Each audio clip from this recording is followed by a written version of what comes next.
Everybody, welcome back to the Hardcore Fab Shop. Yep, back to work on the bus again today. And we have gotten quite a bit done at this point. There's a lot checked off the list, but there's still a lot left to do. So we need to get busy on it. But I figured before we do go ahead and get started on this thing for the day, I would go ahead and catch you guys up on what you guys have missed out on since you've seen it last. Well, probably the biggest thing you guys haven't seen yet is we do have the steering in here. I ended up having to buy a joint for up there and a new shaft, and then I was able to tie it on to one of the original joints that were down there on the steering box. It's really hard to see. And I also have the lines all kind of rebent and ran up here. So these were like way too long, but they don't look too awful bad the way they came out. These up here, like this one, for instance, it looked more like this one, and it came all the way around the front and underneath that and came back over here.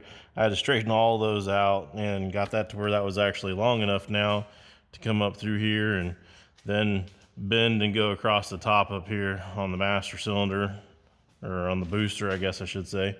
So anyways, that's not the best looking on all these hoses, but I was able to use the ones we got and make it work.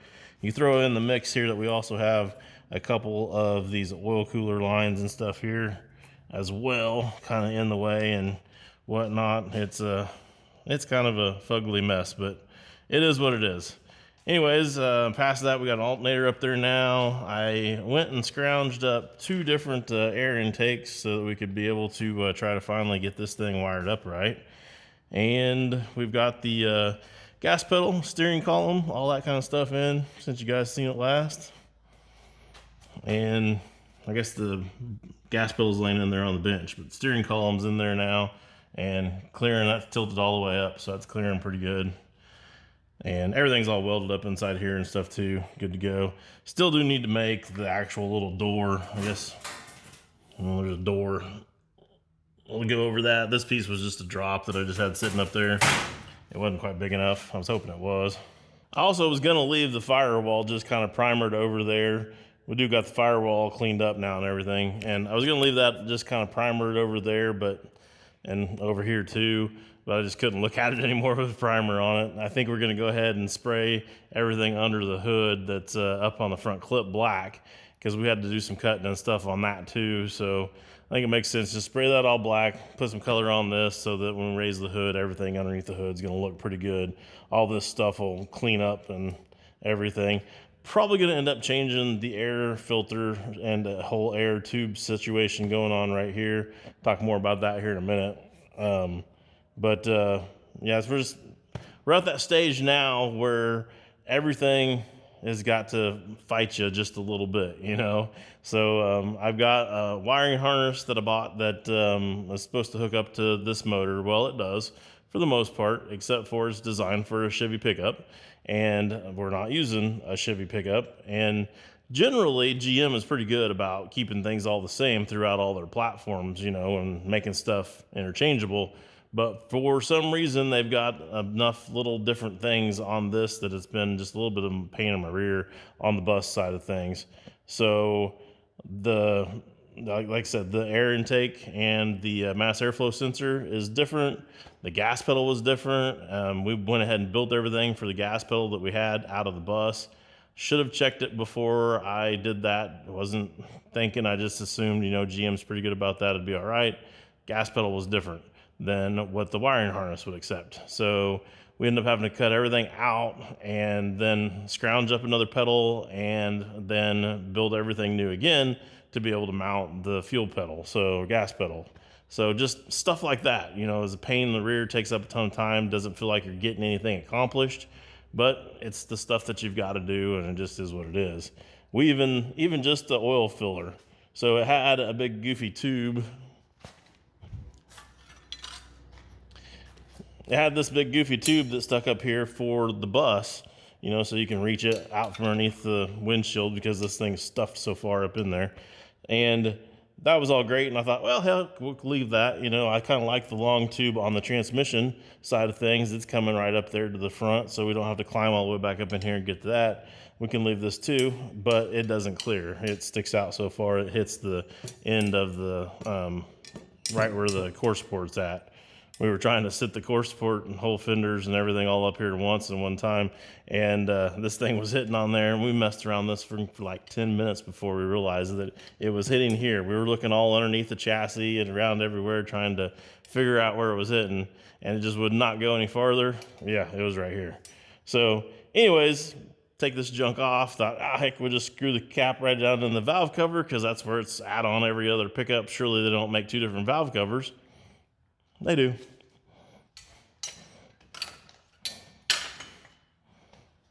So yeah, that's pretty annoying.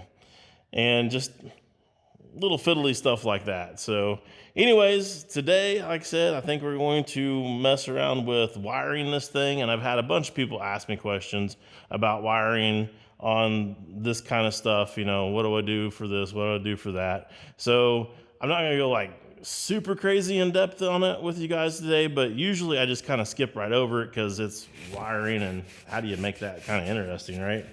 I don't know. So I'm gonna give it a shot today, though. We'll see if I can at least keep you guys entertained a little bit, and maybe still throw out some, you know, stuff out there to make it, you know, a little bit easier for some of the guys that are looking for some info on how to go about wiring one of these things. Before we go too far into that, though, I'll show you a couple of the other problems that I've been dealing with. So I went and we've scrounged up a hood, but as you can see, it doesn't fit. And I wasn't really thinking too much about all of that. This hood is off of a 58 or a 59. I think I'm a little bit more informed now on exactly what I need, though, because of this process. So there's a hump here, and from what I can tell, the 57, 58, and 59 had these little points or humps here in the hood.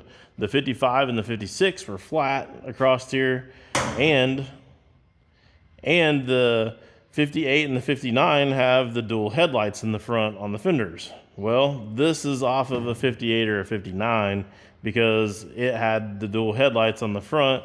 Didn't think about that too much until we got it here and set it up here on top of this, and it's too narrow.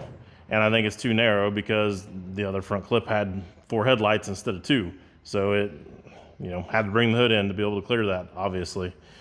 So I did have a bunch of you guys reach out to me and tell me that Silas over at Ventures Made From Scratch, his last video he posted, he had a yellow truck just like the front end would be like on this bus here, and had a good yellow hood on it.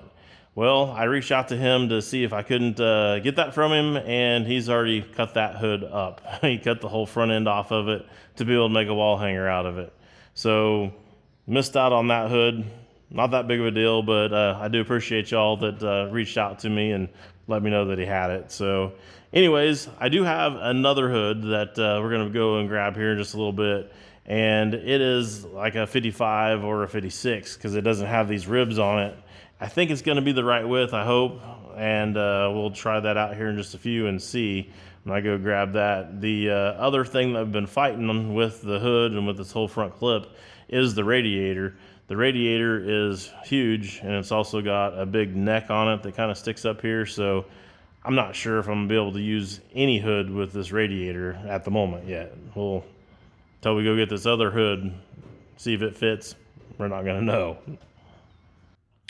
Okay, here is the start to our wiring for the bus. Now, this right here is a standalone kit for an LS, and it's a newer style LS. We'll get into what that means here in a second. But this is going to be the system that we're going to use just to be able to operate the engine and transmission and their functions and their parts and components. So nothing else to do with the rest of the bus is here. And I know a lot of the times people will see this stuff and it can be a little bit overwhelming on looking at it and thinking, oh my gosh, I got to figure out all of that. Well, most of these harnesses nowadays, if you get a nicer one, are really, really good. They're all labeled, you know, really well. They're doing really good with keeping their lengths and stuff, you know, correct lengths, so you don't have too much wire extra and all of that. So it's not that bad if you kind of break it down into different systems. Now, the whole bus itself, I'm going to break it into 3 separate systems. We're going to have a 12-volt system that's going to be for running AC and things like that. Probably have solar panels and stuff like that. Whole different ball of wax, different from this. So I don't want that tied to this in any way, shape, or form. We're also going to have a system for all of the lighting in the bus. So like your headlights, brake lights, turn signals, and the other little things like fan motors and whatnot, components to make, you know, the bus function. And then we have this harness here, like I said, for just the engine and transmission. So even this part right here, though, I'm going to break down into a little bit more separate pieces and parts and components for you guys to kind of explain to you and show you that it's really not that hard to install.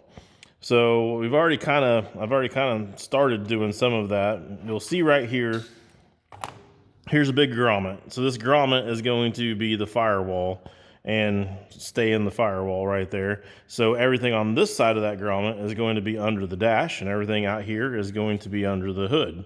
So let's just start off over here real quick. We've got our gas pedal. Now earlier I said something about GM having the two different gas pedals. Well, you can see right there, there's a huge difference. And then you can also see here that there is a pretty good difference as well. This is the one out of the bus, and this is the one out of a Chevy pickup. So food for thought, if you are getting something like this, you know, check into the other things like this that you might need and see if whatever you're pulling this out of might have it, and have it where you can make it work. But anyways, so this right here is labeled for our pedal. So pretty simple plug and play on all of this stuff. There isn't, I think there's a couple wires here that we can hook up if we want to actually like do some wiring. So this little computer here, this little box is going to be our transmission controller. And then we have our computer. And on this side here, we have this one little yellow wire here, and this is a trigger for E85 fuel if we're going to do that. We're not going to do any of that right now at this time.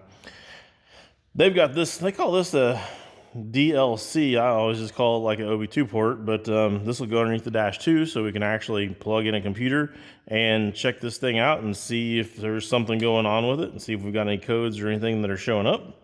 So just your regular typical diagnostic like it would on any vehicle.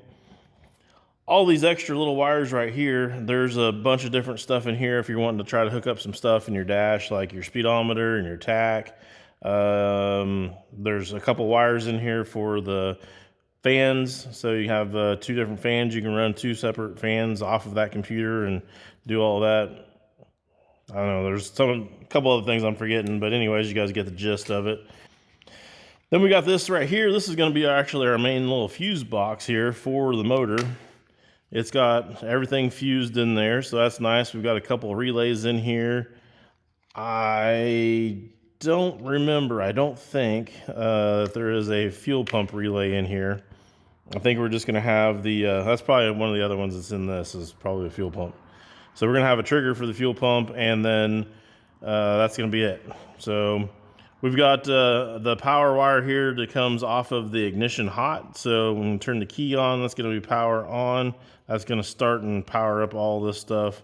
So we've got main power that it's pulling will be over here somewhere coming off starter. But anyways, that's all there is that's going to be underneath the dash. So that part's pretty darn simple. We're going to go ahead and use the stock little mounting things that we had for the computers, and I'll just probably put some screws or rivets or something in that to hold those little plastic things up there, and the computer just clips right in. So that'll be a pretty nice little setup. So over here on this side, right off the bat, the first one I'm picking up is going to be the one for the transmission. So you can tell that by the big round plug right there. Then it's going to have the other plugs on it and that same leg that are going to be going down there and plugging into the side of the transmission. So that leg goes down on the side of the transmission. What else we got here? So this leg is going down the passenger side of the motor, I believe. Yeah, this is going to go, that's going to go down and hit our starter, our knock sensors and crank sensor, whatnot. So that goes down the one side there. All that just plugs right in. It's not that big of a deal. Again, like I said, hopefully, unless somebody's changed the sensor on me, hopefully GM didn't do that. O2 sensor, and then we've got this harness that's going to, let's see, that's going to be running down. That's our coil wire, and then these are all of our injector wires, and then our throttle body. And then I'm mass airflow sensor, and then this side's going to run down the other side of our motor. We've got our 2 grounds that always go on the driver's side head, and then we've got our other O2 sensor in there, and get everything untangled here. Those are our fuel injectors. That's going to be going to our coil. There's a coil wire over on the other side too. They have their own little harness on their brackets and on the coils that just plugs into. And let's see, mass airflow sensor. I already showed you that one, I think. Oh, engine coolant temp and the alternator and crank cam sensor.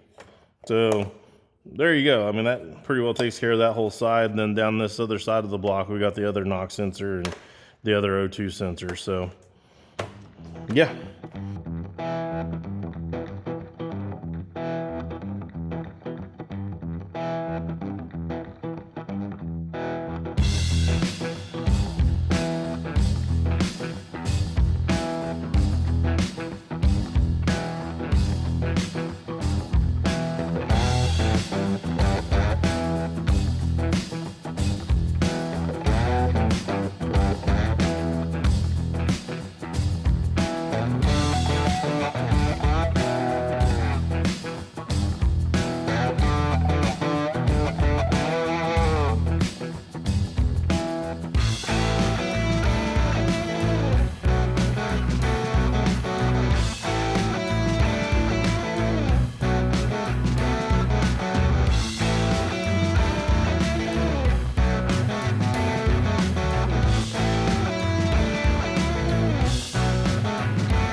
All right, we've got the wiring harness all in now, except for the mass airflow sensor. It's still just a little short, even doing this hodgepodge of stuff. So I'm gonna leave it off until absolutely last minute, so we don't have that pulling on that cord any longer than we need to. So we're definitely gonna have to get some sort of a different air intake set up for that.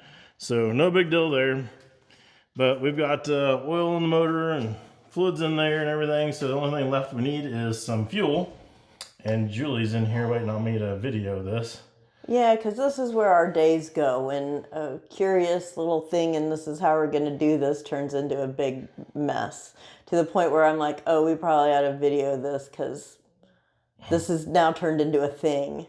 So we still need to put fuel in this. And the fuel neck ends up being where we need to probably shove it through the floor right there where she's at. Right here, somewhere in here. And then up through the wall. And then, unfortunately, right he about said, where that rib was at. Yeah, he said it needs to be up about, out there. It needs to be up about 10 inches from the floor, which is right where this bar is, which is unfortunate. And I'm like, 9 inches? We just need that. The fuel tank sits up higher than the other tank sat on the bus. And it's farther in. And you don't want your fluid going too much straight across. You want it to come at an angle so it actually flows in and you're not doing this little job milking it all the time, which we've all had those vehicles. Yep. It's not fun. So anyway, yeah, so we're trying to get it, and I'm like, you're taking up space in the middle of it. But this is where I was going to mount a refrigerator up a little bit anyway. So we'll just build a box and the countertop that the refrigerator will sit in, the step, we'll just have to incorporate that box. Not a huge deal. I'm okay with that. But we thought, okay, so we need to, this actually flares out. It actually has a thing that's about, I don't know, 3 or 4 inches wide at the bottom and this narrow. And so we're like, well, we need to get this off anyway so we can see what we're dealing with to. So we pulled all the screws out of it already. Figured it'd just come right on out, but it doesn't. And then we figured, okay, well, it's welded. That top piece is a folded piece off of the bottom piece, and then it's welded to continue that little track all the way down for whatever reason they had that for. And there was some caulking, and so I was like, is there welding underneath this caulking? And I don't know that there is, but there might be. But he started prying, and there's right here is a whole thing under here that's welded. So we're guessing that they must have welded it from the outside before they put the outside skin on or something. So now we need to pull the tin off of the top of that. And the thing is I don't know if it's just here and here or whether there's more of those things coming up that it's. But that sheet above it should come off. And it's got screws here, but then I was looking at it and the screws transition over at a certain point into rivets. So we are going to have to drill out the rivets in order to get this panel off. But apparently this whole, we've been debating back and forth about taking the panels off anyway for insulation or whatever. And we're like, oh, but nobody's going to see this because I'm going to have a cabinet right here. But here we are. We're going to take it down. Then we can look in there and see what it takes to try to get the other piece off at the bottom, I guess is where we're at. Where we're at, and we can see what it'll take to insulate and get the windows out to replace the broken, and it'll be useful. Here we are. So Julie's gonna take them out. I can't take out the welds though. Also, let me see if I can turn a light on here on the phone. Not at this. Okay. Now I can turn the light on. And I can zoom this around here. That's where all the computer stuff ended up getting mounted in here, just right inside the door. You can see our harness going through the grommet and then through there, and you can see the back side of the motor there too. It's nice having that access panel there. That's a really cool thing. We do still need to make that door, like I said earlier, but we'll get that done. I just wanted to hear the darn thing run. Just haven't heard it run yet, so that would be really nice. Yeah, that's, was the goal for the day, but, it's 5 o'clock. For the weekend now. For the weekend. Hopefully we can make it happen. Zip out the rest of those. I can't. That's as far as I can go. The rest of them are rivets. All right, I'll go get a drill. Yep. Those are all screws, aren't they? No.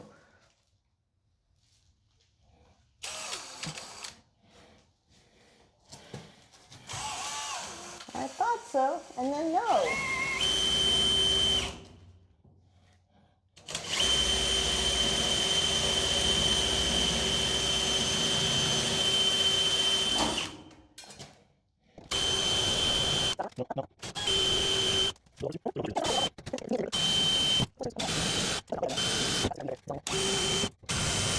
You're gonna have to move or take the drill.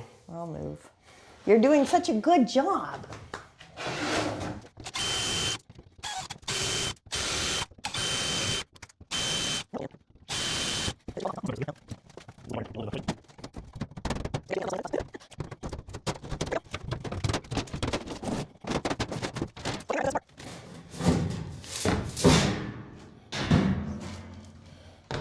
For all the naysayers that didn't think there was any insulation in there, look at that. There's a whole teeny tiny piece there.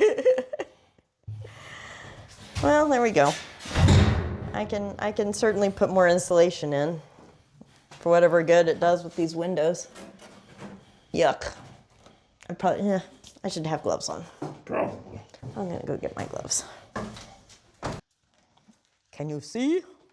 Has to be welded on the inside. I can't see it, but These aren't my gloves. These are somebody who's been welding in gloves. it's probably Connor's.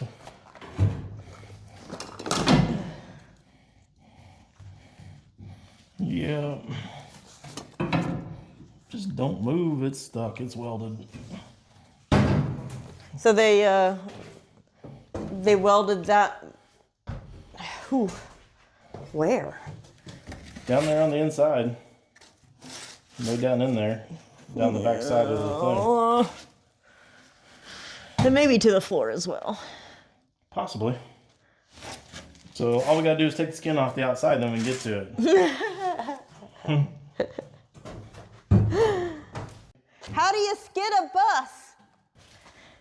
Is it anything like skinning a cat?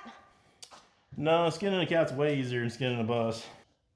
You have to take all those rivets off and not mess up the outside patina that we want to try to keep.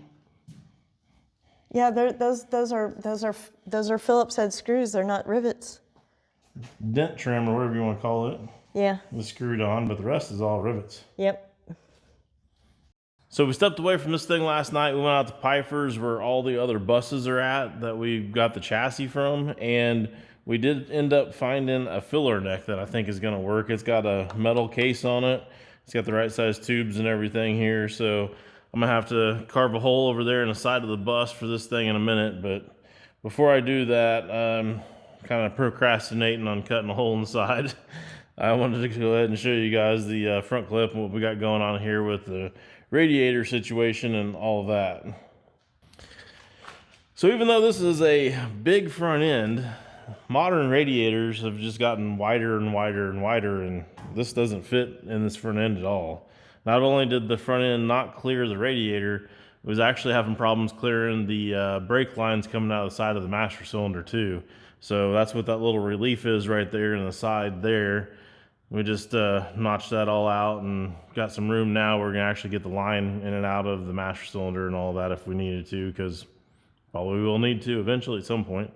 Also, a whole bottom of these inner aprons or inner wheel wells or whatever, all that's been cut off and everything too, because the A-arms and stuff stick up over the frame rail there, and all that just didn't work. But it trimmed off real nice, and it looks kind of still factory down there. If you didn't know and weren't looking, you probably wouldn't even notice that it's been cut. But the radiator, on the other hand, obviously no fit at all. So we had to cut some big giant notches out of that, and it still just barely fits now at this point. But there's another situation here that I got to deal with, and I'll show you that.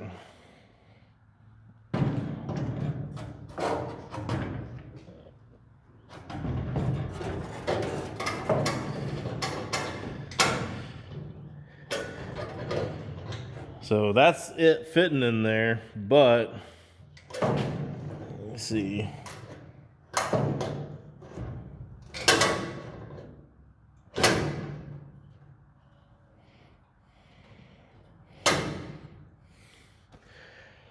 That would be it fitting in there with it sitting directly onto the frame.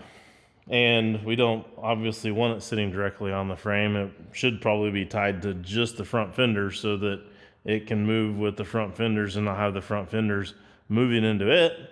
And we're also going to attach it to the top to be able to, hold it there.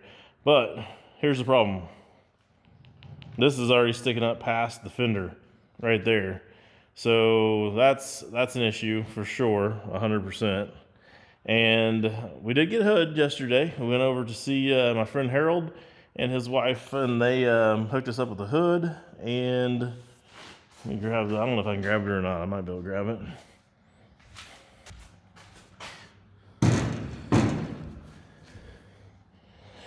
The one thing that I wanted to look at and see is whether or not it's going to clear that neck, and it actually might. I was thinking that the hood had a little bit more flat and then went up on the raised part of it here, but it really doesn't. It goes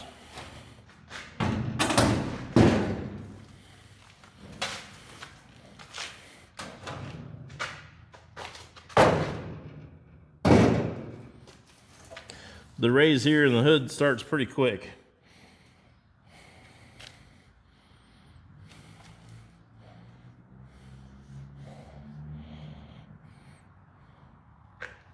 There's a cross member in here though, and I'll bet you if I grab a tape measure, that cross member is going to be exactly where that cap is at.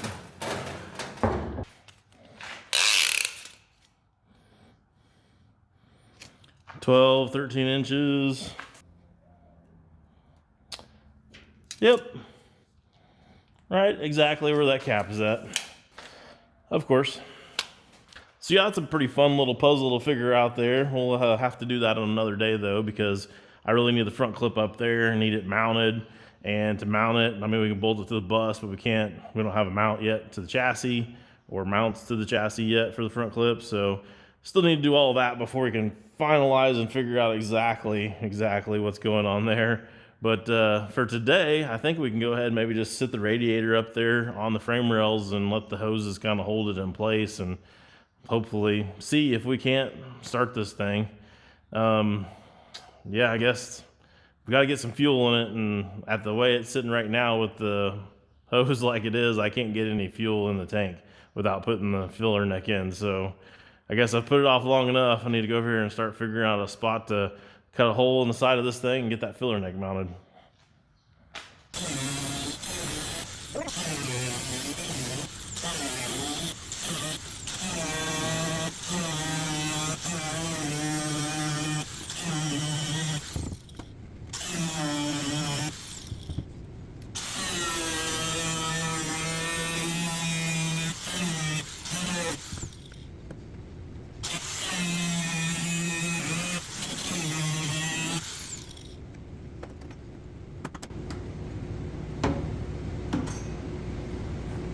A little thicker than regular sheet metal on a car.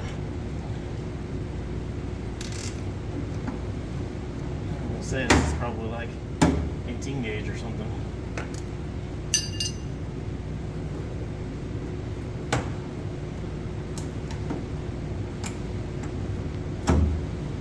Metal in the 50s was better than metals today. Well, this whole construction of this school bus is pretty stout. It's heavy. Now the question is, Does that fit? well, now we'll see if this darn thing fits.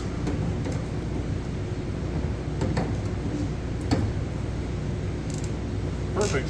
Other than it's sideways. Well, just now we because gotta- there's a floor. Cut the hole in the floor where we can go underneath the floor. Through there. Yay. One step closer. Put a hole in the side of the bus. Oh, it don't fit.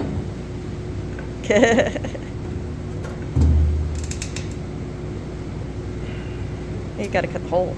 You gotta cut the inside one. Okay.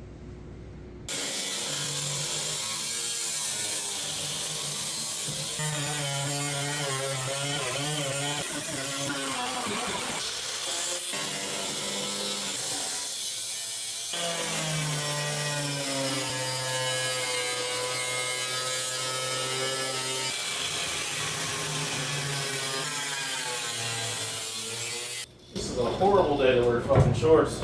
Yeah.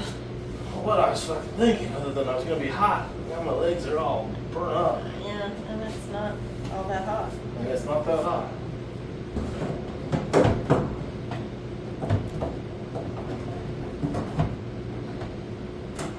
Not quite.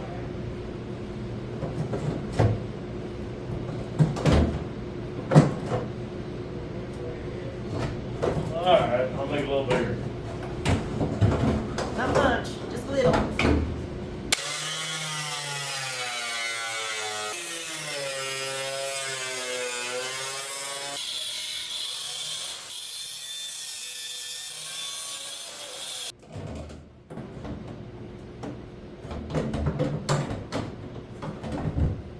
Pull back out just a little bit.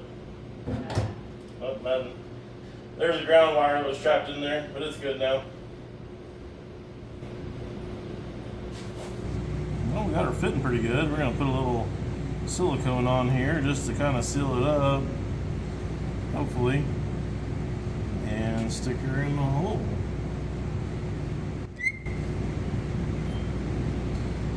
Wish it was not white, but it's what we already had, so here we are.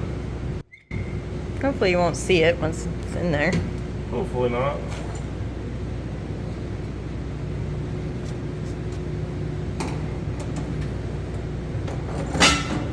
stepping on the creeper. Fall and break my neck. Can't get you in the shot with this. It's too tight back here. Nobody wants to see me anyways. Okay. They know what you look like.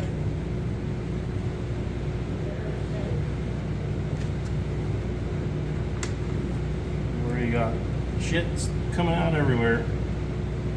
Well, it'll hold it good.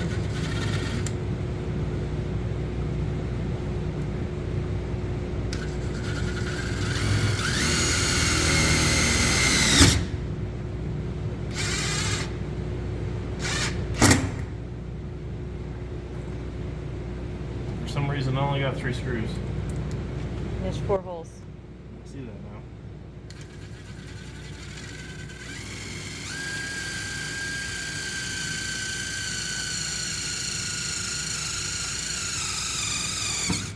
It's all kinds of goobery.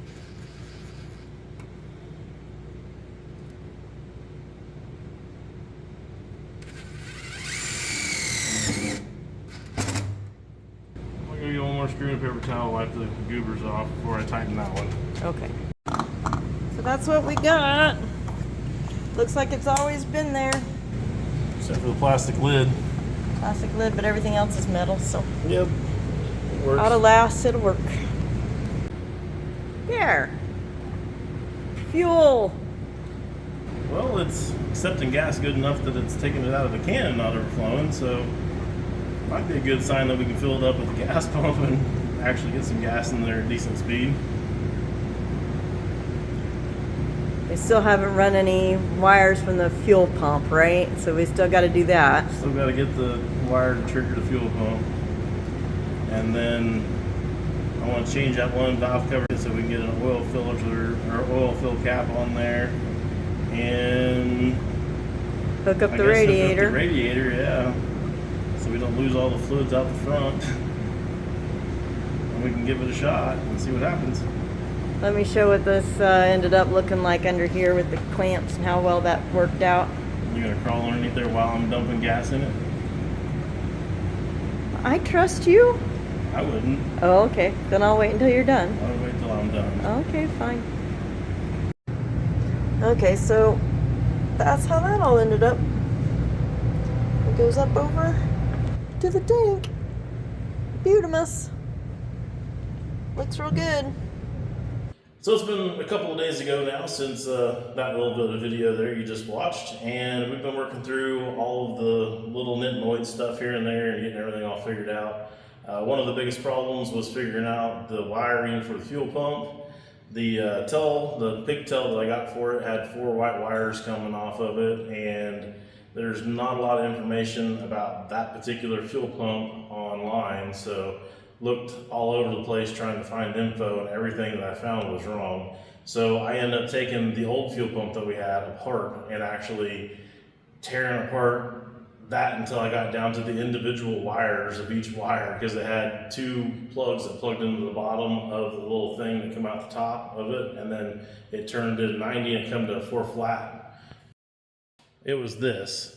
So I ended up breaking this plug apart to the point where I could actually see the individual little runners of material in there that are transferring the electricity, and then I was able to know exactly which way to wire.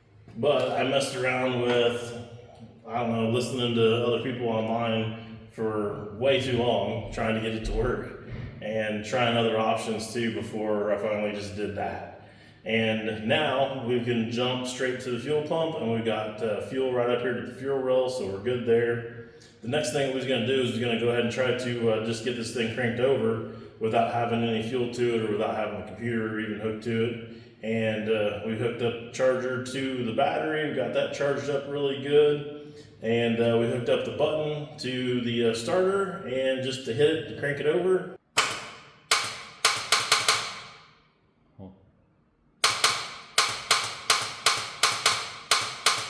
And the starter's not any good. So apparently it sit around so long that it's crusty inside the starter or something. I don't know what happened. But long story short, we can't even get it to crank over. And then, so I skipped that and was going to go ahead and delete the VATs, because Connor is now actually out running to go get us a starter. And after trying to hook the computer up and try to erase the VATs off of here, the security stuff, so we can actually get the thing to crank over, my HP tuners will not connect to it for some reason or another. I don't understand why. I actually had this problem with it before on some other stuff that's newer than, say, like '06. It seems like from '06 back it connects really good, but from there up it doesn't want to, and I don't know if I'm missing some sort of update or something or what, but anyways, long story short, I don't think we're going to get this thing started on the video for you guys today, because I'm going to be posting this here in just a couple, 2-3 hours, so yeah, I don't know what we're going to do here. We'll have to spend some more time on it and play with it some more, but we're not starting this today, unfortunately, but that's real world life here. We're not some high dollar TV show where we can jump you ahead and just make it look like it happened like that. So anyways, I don't know what else to tell you guys really at this point, but do what? Julie's standing over here. She just walked up. I just walked up. I know. It's like, wah, wah, fail. No, but I was saying is next week. Next week, hopefully, yeah, we'll have this thing running and we'll be on to something else. But we'll let you know what it takes to get it running, if we do get it running. And the plan is running and power and lights and cool stuff. yep. Wiring. Our favorite part, wiring. More wiring. Also, we spent much time trying to bleed the brakes, and apparently this master cylinder is bad. So I ordered one of those just a little while ago as well too. So once we get these few little things situated though, we've got steering, we'll have brakes. If it will run and drive, then, I mean, at that point, if it runs, then it will drive. So that's actually pretty darn cool. And even though it kind of sucks that it's not in this particular video, really when you consider that it was only about a month ago when we started even messing with this and we hadn't been putting our full time and effort into it, we're still not doing too horrible, bad. but we are running But we out are of running time. out of time. So, And if the term money pit came across your mind, it's kind of come across my mind. It's just It'll one be thing fine. after another, but it'll be okay. We'll be fine.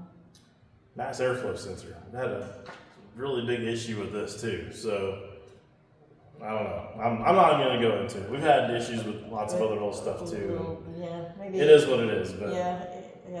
Next week, maybe we'll get into some of the other little issues. Hopefully not. Hopefully we'll be done. hopefully we'll just skip past that and Yeah. go on. But anyways, appreciate you guys watching and following along. Sure do. And hope you guys tune in next week on Wednesday, because we'll be doing something again. Back at it. Yep. Bye-bye. Connor got us a starter real quick and got it on there, so I guess we can give it a shot real quick and see if it'll at least crank over now. We're just running a button straight down to the starter. No computer hooked up, no fuel pressure hooked up, so it's definitely not going to start.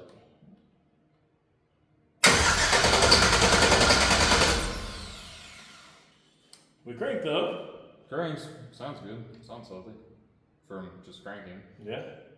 And we know that we've got fuel with that red wire hooked up. Mm-hmm. So we just get the computer thing situated and we'll be good to go. Sweet. Hopefully.